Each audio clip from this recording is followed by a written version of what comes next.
بالقاسمي، تفاهم كبير بين هذا الثنائي بالقاسمي وغشة. غشة داخل منطقة الجزاء، غشة يحاول بالقاسمي الأرضية داخل منطقة الجزاء وضربة جزاء.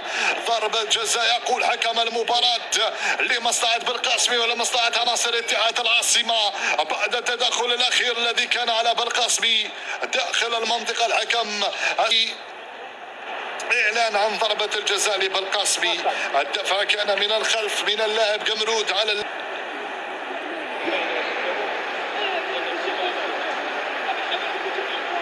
القاسمي. هل كان هنالك دفع؟ هل سيصفر أبو جمام؟ سيلغيها؟ هل سيقرر إلغاء؟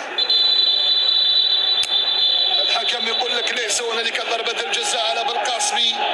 تلغى الضربة والنتيجة 3-0.